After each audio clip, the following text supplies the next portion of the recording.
The bet was entirely public. Victoria Sterling made the announcement on the third day, standing at the podium outside Hangar 7 at Sterling Aviation's private facility. She faced 11 journalists, 4 cameras, and 62 of the most highly qualified aviation engineers in the country. Her posture communicated absolute, unyielding authority. She spoke with the specific certainty of an executive who had exhausted every conventional option. $1 million cash, she stated, to anyone who can start these engines. The time frame was set, before the end of the week. The journalists documented the statement. The cameras recorded the exact moment the challenge was issued. Behind her, the 62 engineers stared mostly at the concrete floor. It was the collective expression of professionals who had already surrendered 3 days to a flawless machine.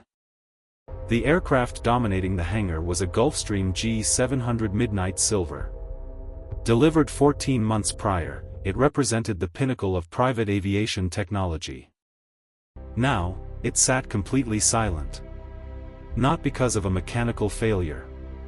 Not because of a fuel system error. The quiet was profound and deeply expensive.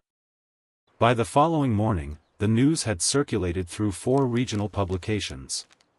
The financial stakes drew attention from across the entire aviation industry.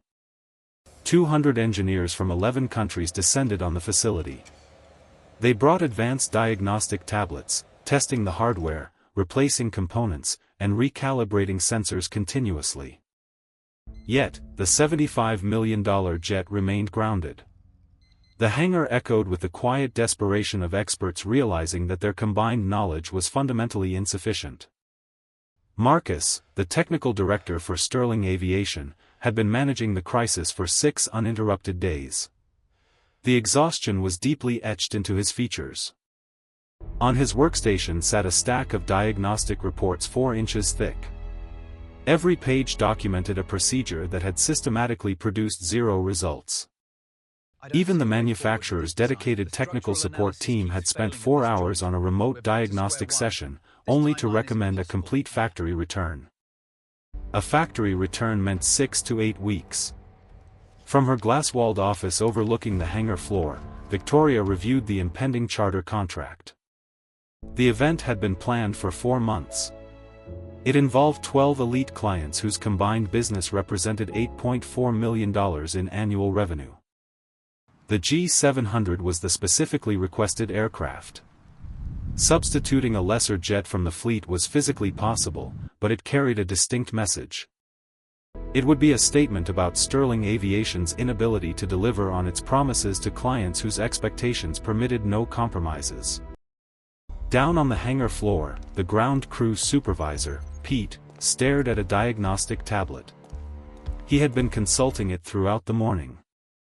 The screen displayed 986 hours of fault data. Timestamps, system responses, and error codes rolled endlessly across the glass interface. Pete's phone buzzed. He stepped away to take the call, leaving the tablet resting on a workbench just inside the open hangar door. Daniel Vance drove to the facility on Thursday morning to deliver a repaired navigation instrument to a charter operator in Hangar 3. He parked his delivery van. He retrieved the specialized equipment box and began the short walk across the tarmac. His route required him to pass directly in front of the massive, open doors of Hangar 7. He saw the Gulfstream resting silently under the lights. He saw the glowing diagnostic tablet abandoned on the workbench near the entrance. Daniel stopped walking. He did not ask for permission. He set his delivery box on the concrete and approached the bench. He picked up the tablet. He did not look at the current error state that had consumed the engineers for 6 days. Instead, he scrolled back to the very beginning. He accessed the system initialization sequence from the precise moment the conflict first registered. He read the data for exactly 90 seconds. The complex strings of code translated into a highly specific mechanical reality in his mind. The fault profile matched a memory. It was an exact replication of a military avionics failure he had encountered in 2016. And it matched a handwritten note from 1994, penned in the margin of an outdated manual by his father. Daniel set the tablet down. Daniel picked up his delivery box. He stepped toward the interior of the hangar and knocked firmly on the metal door frame. Pete, the ground crew supervisor, emerged from behind a heavy tool cart. He looked at Daniel, and then he looked directly at the delivery box. Pete asked if he was an engineer. Daniel stated simply that he was delivering a VR navigation instrument to Hangar 3. Then, with absolute calm, Daniel added, "But I've seen this fault before, and I know exactly what it is." Pete stared at him. He pointed out that 200 highly qualified engineers had been working on the aircraft for 6 agonizing days. Daniel met his gaze without blinking. "I know," he replied evenly. None of them looked at the initialization file. Pete evaluated the man standing in front of him. It took him approximately 4 seconds to make a consequential decision. His 6 years of ground crew experience told him that this delivery driver was either entirely delusional, or the most informed person in the facility. Because he had nothing left to lose, Pete gestured for Daniel to enter. The invisible barrier to the $75 million machine was lifted. Daniel stepped into the brilliantly lit space. He walked past 4 exhausted overnight engineers, moving directly toward the silent Gulfstream. Daniel approached the avionics bay on the left side of the aircraft. The 4 overnight engineers, including Dr. Sarah Okafor, an MIT graduate, watched him with exhausted skepticism. He did not open the physical hardware panels that had been repeatedly dismantled and inspected over the past week. Instead, he moved to the ground support equipment cart and sat down at the primary avionics terminal. He bypassed the standard fault log entirely, navigating deep into the root initialization records. The hangar was entirely quiet for 60 seconds while he read the raw data strings. He finally turned to Pete. "The primary and backup navigation systems are running different firmware versions," he stated. "The routine software update on day 1 pushed new firmware to the primary system. The backup didn't receive it correctly. They conflict at the synchronization check. The aircraft's safety protocol reads this as a critical failure and prevents engine start." Dr. Okafor stood up from her adjacent workstation. "Our engineers ran full diagnostics," she countered. "Both systems reported as current." Daniel looked directly at Dr. Okafor. "Because the version reporting function only reads the installed header file," he explained. "The header updated correctly, but the actual initialization file did not. They are in conflict." He pointed to a specific, deeply buried line of code on the screen. "That error right there is the synchronization failure." Nobody was looking at the initialization log because the standard fault codes pointed at navigation hardware. Are there any final questions? Dr. Okafor walked over to his terminal. She stared intently at the line of code he had highlighted. The realization hit her. The military diagnostic protocol accounted for this obscure layer, while the civilian protocol did not. She looked up at Pete and quietly conceded, "Let him fix it." Daniel established his terms. He needed a direct terminal connection with write access to the backup partition. And he required exactly 4 minutes without anyone asking him a single question. Pete immediately pulled out his phone to call Marcus, the technical director, to authorize the unprecedented override. Marcus answered Pete's call with the profound exhaustion of a man who had been managing an unmitigated disaster for 6 days. He listened as Pete explained that a delivery driver wanted write access to the core avionics partition of a $75 million aircraft. Marcus processed the sheer absurdity of the request in approximately 5 seconds. Having absolutely nothing left to protect, he simply replied, "Give it to him." The digital authorization cleared at exactly 9:41 in the morning. Daniel did not waste a single second. He immediately navigated to the backup navigation system's initialization partition. He found the corrupted file in exactly 11 seconds. The modification timestamp on the file body did not match the header update log from the day of the firmware push. The conflict was exactly where he had told Pete it would be. Without hesitation, Daniel deleted the corrupted file. He then typed the command to force a fresh initialization pull from the primary system's correctly updated partition. The backup system accepted the data pull. Code cascaded down the screen as the new firmware seamlessly integrated. The automated synchronization verification began to run. The hangar seemed to hold its collective breath. A few seconds later, both navigation systems reported identical firmware versions for the first time in 6 days. The initialization conflict was entirely resolved. Daniel looked up at the primary system status display. The interface, which had been flashing red for almost a week, illuminated with a solid, unbroken green across the board. Daniel leaned back from the keyboard. He looked over at Pete, offering a single, subtle nod. Pete did not celebrate. Instead, his eyes darted toward the hangar entrance, where Marcus had suddenly appeared. The technical director had driven across the facility from his office the precise moment he authorized the override. Marcus understood that whatever happened next, a catastrophic system failure or an impossible miracle, he needed to physically be there. Marcus stood completely still. He looked at the $75 million aircraft, and then he looked directly at Daniel. Marcus walked past Daniel without saying a word. He approached the metal access ladder leading to the aircraft's cockpit. He climbed into the luxurious cabin and seated himself heavily in the captain's chair on the left side. He began to run through the comprehensive pre-start checklist. His hands moved over the controls with deliberate, practiced precision. He did not skip a single safety protocol, regardless of how desperately he wanted to know if the stranger had succeeded. It took him exactly 2 minutes and 17 seconds of methodical verification to reach the final step. Marcus reached forward toward the overhead panel and initiated the main engine start sequence.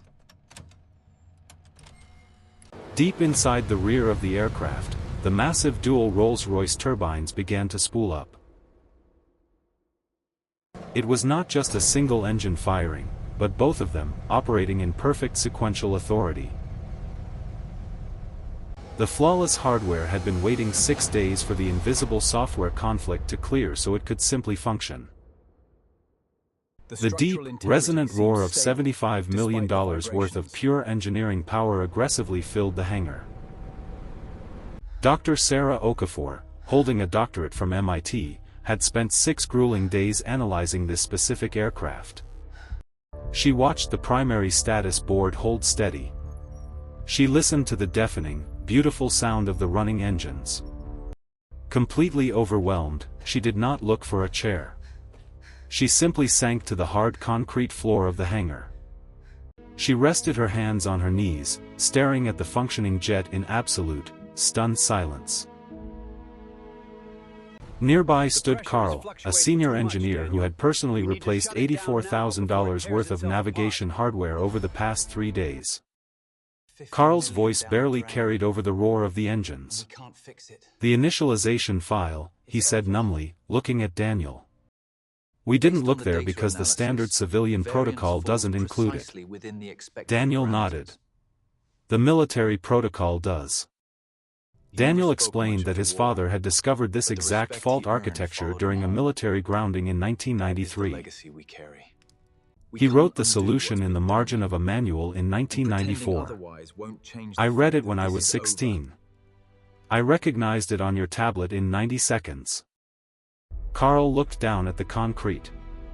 He thought about the expensive, completely unnecessary hardware he had installed, and he said absolutely nothing. Marcus climbed down from the cockpit ladder.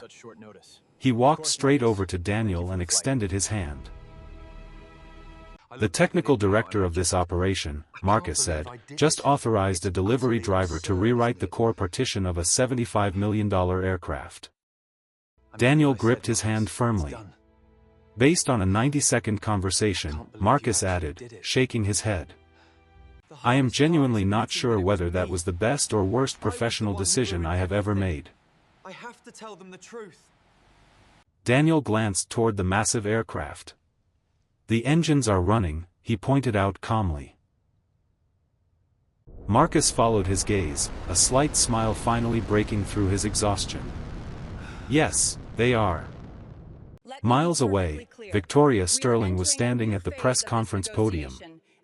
She was mid-sentence, answering a journalist's question about the million-dollar bet. The private, unfiltered phone in her tailored jacket pocket vibrated. It was a specific number that only 3 people in her organization possessed. She held up one hand to silence the journalist.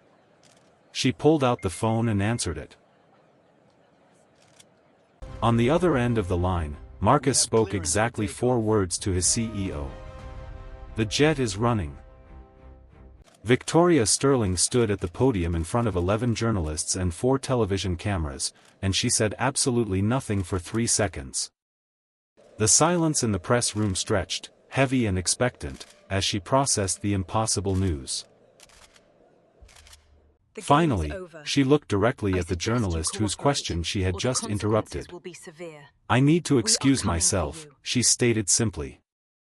Without waiting for a response, she stepped away from the microphones and walked swiftly off the stage. When will the board meet again? She was already behind the wheel of her private car before her executive assistant could even reach the hallway. She drove directly to the aviation facility, arriving and stepping into Hangar 7 at exactly 10:26 in the morning. The Gulfstream's engines were still running. Marcus had kept them at idle because Victoria had demanded to hear the sound herself. She stopped at the massive entrance. The sound of 2 Rolls-Royce turbines idling inside an enclosed structure was overpowering. It was not a quiet sound. It was the specific, contained authority of $75 million worth of pure engineering. It was a flawless machine communicating in the only language that ultimately mattered in her industry, undeniable function. Victoria walked further into the hangar, letting the profound reality of the functioning machine settle over her. She looked first at Marcus, her technical director, who simply offered a slow, exhausted nod of confirmation. She looked at Dr. Okafor. The MIT graduate had finally stood up and was reviewing the route logs with intense, quiet focus. She looked at Carl. The senior engineer sat heavily on an equipment case, bearing the weight of a massive, unnecessary expenditure. Then, she looked at Pete. The ground supervisor did not attempt to speak over the roaring engines, he merely pointed across the floor. Victoria followed his gesture. She saw a man at the metal workbench calmly packing away a few basic tools. It was Daniel. He had his original delivery box resting right beside him, the sole reason he was at the facility today. He was writing something in a small, worn notebook, completely unfazed by the monumental mechanical resurrection he had just orchestrated. He had already documented the complete fault resolution in the aircraft's official maintenance log on the terminal. Victoria watched him for a long, calculating moment, studying his remarkable composure before she began to walk toward him. Victoria stopped exactly 4 feet away from the metal workbench. She looked at the delivery box, then at the man beside it. You are the one, she stated. It was not a question. Her voice cut clearly through the background hum of the idling turbines. Daniel calmly closed his notebook. Yes, he replied simply, displaying absolutely no intimidation in the presence of the billionaire executive. She noted his worn mechanic jacket and his basic tools. Marcus told me on the phone. A delivery driver from Newark. I was delivering a navigation instrument to Hangar 3, Daniel clarified. I just need a quick signature. I saw the confirming receipt. diagnostic tablet. I recognized the fault in 90 seconds. Victoria looked back at the massive aircraft, then returned her sharp, calculating gaze to him. The bet was entirely public. I know, Daniel said. Amount of money, Daniel. He did not shift his stance, Are you nor did his certain you tone want to ignore change. this offer? $1 million authorized cash, to reiterate Victoria the continued, million-dollar asserting her reward immense for the authority. safe return of the I documents. stated it on camera. To whoever fixed it. As I Daniel said, met her terms are steady gaze non-negotiable. without They flinching. require full compliance by the I end of the know, week. he Mr. repeated, Davies, you seem to waiting misunderstand patiently the for her to author's power in finish. this arrangement. Aren't you gonna Victoria comment? was entirely unaccustomed to such profound indifference. You fixed it. I am prepared to transfer the funds today. Daniel looked at the notebook he held, then at the towering aircraft, and finally back at her. He spoke with absolute clarity. I don't want the $1 million. Victoria looked at him in silence. Her sharp mind immediately began calculating his hidden angle. I want something else, Daniel stated, his tone remaining perfectly even. And in return, you will have everything you need. She waited. She offered no verbal prompt, simply letting the heavy silence demand his explanation. Daniel explained that he needed to tell her about his father first, because his request was connected to him. Everything I know about integrity. You will not understand what I am asking for unless you understand where it comes from, he added. This is not negotiable. Victoria processed this unusual condition. She reached over and pulled 2 heavy equipment cases from the side of the workbench. She sat down on one case, ignoring the dust on her tailored suit, and elegantly gestured to the other. Tell me about your father, Victoria commanded softly, giving the delivery driver her undivided attention.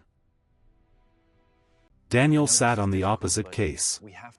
He began speaking of Raymond Vance, a man who had joined the military at 19. Raymond had grown up in a household where resources were strictly limited, making the military a necessary path for education and stability. An early aptitude assessment had identified his exceptional spatial reasoning and mathematical ability, funneling him directly into avionics maintenance. He had arrived at his first posting with 0 aviation experience, yet over 30 years, he became an undisputed expert. He earned this respect not merely through rank, but by consistently solving the complex faults that standard manuals failed to explain. Raymond had kept the reference manual from his very first posting for 3 decades. It became a physical record of his life's work. The margins of the book were heavily filled with his careful, handwritten annotations, decades of unrecorded, invaluable technical knowledge. Daniel described this to Victoria without any embellishment. He spoke with the clinical accuracy of someone delivering facts, not constructing a dramatic narrative. He explained how he had inherited the book, memorizing its contents cover to cover before his 18th birthday. Victoria listened in absolute silence. She glanced at the terminal, where the backup navigation system was running flawlessly, finally understanding the true value of that legacy. Victoria looked back at Daniel, her sharp mind connecting the timeline. Your father wrote the solution in 1994, she noted quietly. Daniel nodded in agreement. He wrote the observation. I applied it in 2016. I applied it again today. Victoria leaned forward slightly, resting her elbows on her knees. And you want to pass it on.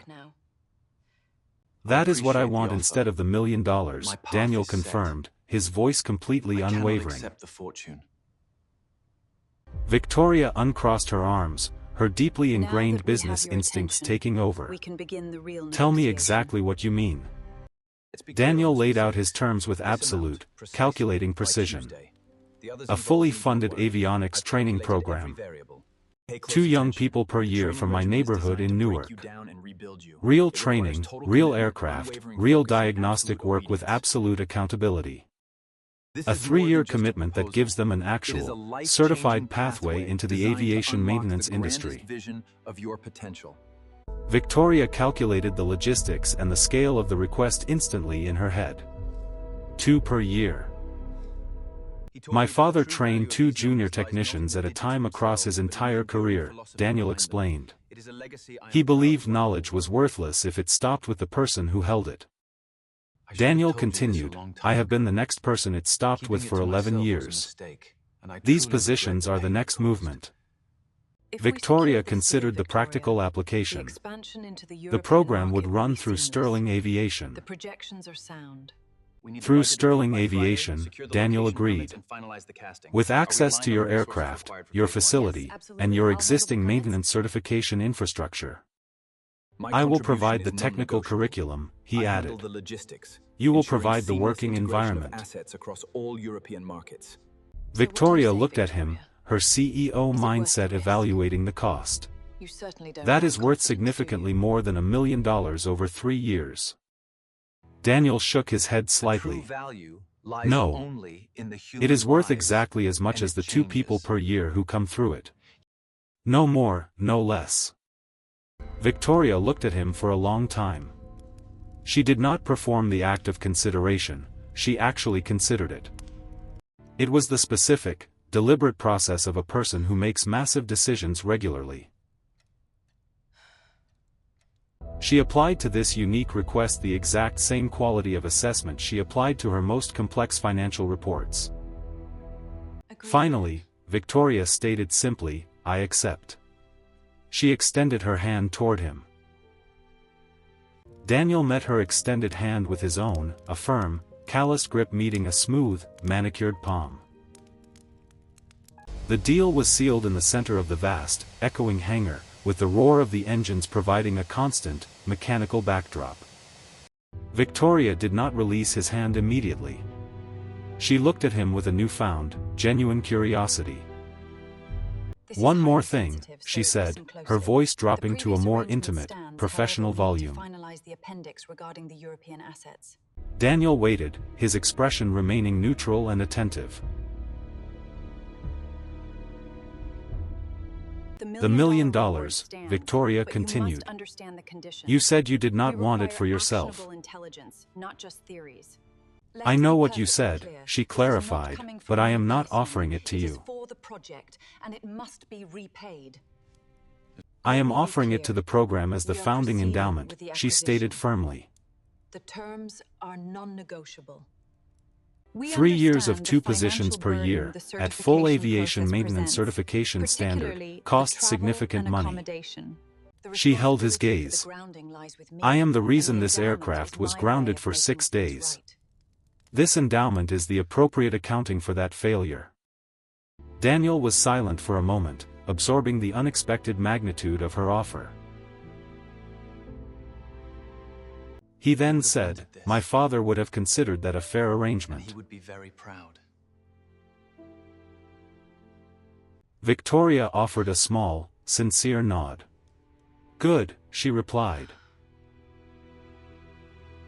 The tension that had defined their interaction since she walked into the hangar finally dissipated. Worked better than expected. We are clear for the next phase. Daniel reached down and picked up his delivery box, his task here officially complete. Victoria remained seated on the equipment case, watching him with a complex expression of professional respect. She had walked in here expecting to pay a ransom, but she was leaving with a partnership. Daniel looked at the Gulfstream, now purring quietly in the background, a testament to his expertise. I should go, Daniel said. Give my love to the little one. I have a daughter waiting for me at home. Family is everything, you know? Victoria stood up, brushing the dust from her suit. I will have my assistant contact you tomorrow to finalize the program structure. Daniel walked across the sun-drenched tarmac toward his van. The heavy mechanical tension of the hangar was replaced by the open air.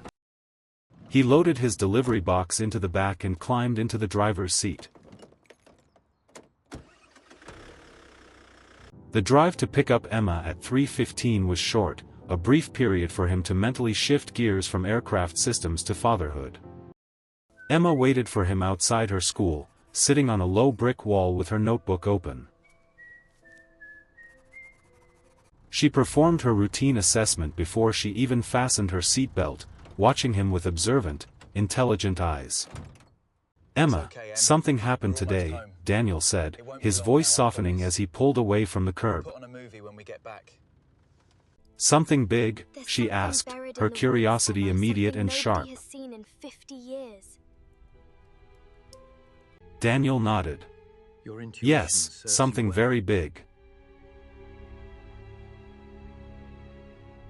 "Did someone pay you $1 million?" Emma pressed, her mind already navigating the possibilities. Daniel looked at the road ahead, considering how to explain the magnitude of a legacy in terms a 7-year-old could grasp. Daniel paused, watching the road. But you have to understand. "No, Emma, This it was wasn't never about the money. I fixed something they couldn't fix for 6 days."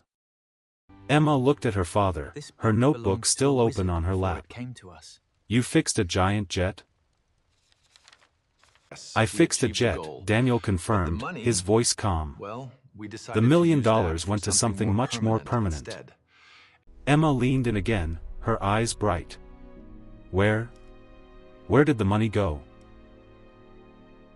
This is "To a more than just program," project, Daniel it's exactly explained. what Grandpa envisioned. 2 people It's per about year giving from these our kids a neighborhood will real learn how to future, fix a real chance to aircraft, thrive right just here. like Grandpa.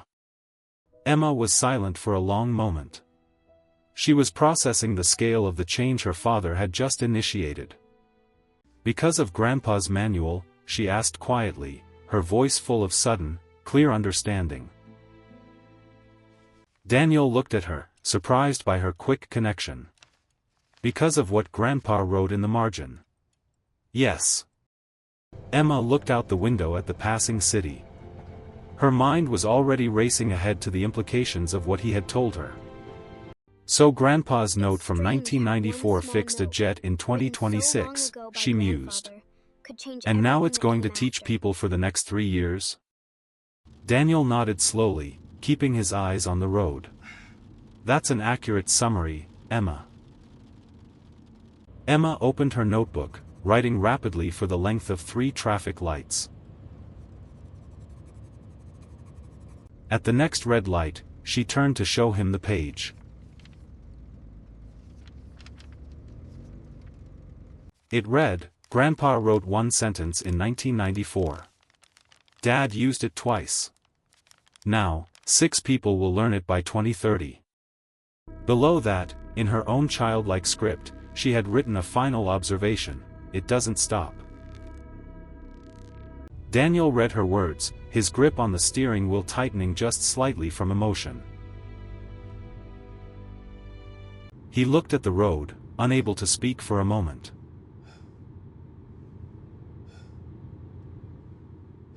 "Your grandfather would have liked you very much, Emma," he finally whispered. It's stronger than you know. "I know," she replied simply, closing the notebook with a soft click. The rest of the drive home was quiet, filled with the comfortable silence of a shared understanding. 8 weeks later, the first 2 avionics trainees arrived at Sterling Aviation Group for their inaugural day.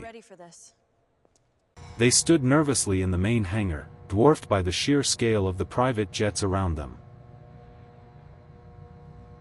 Daniel was already there, waiting at the primary terminal, his expression serious and focused. He approached each of them, extending a hand of professional welcome. It's an honor. Yes, thank you. From his pocket, he produced 2 photocopies. They were precise replicas of page 214 from his father's 1987 manual. The paper showed the handwritten annotation from 1994, his own note from 2016, and Emma's handwriting at the bottom. "It doesn't stop," Daniel said, pointing to the words his daughter had written that afternoon in the van. "Put this somewhere you will see it every single day," he instructed them, his voice holding no room for debate. Understood. The trainees pinned the page above their respective workstations, the ink still fresh on the copies. Neither of them asked why, they already understood the gravity of the knowledge they were about to inherit. 14 months passed. The first cohort of the avionics training program reached the final stage of their certification process. 2 trainees had endured the rigorous curriculum, mastering both standard protocols and the specialized diagnostic methods from Raymond's manual. Marcus, the technical director of Sterling Aviation, stood in the hangar, observing the final practical examination.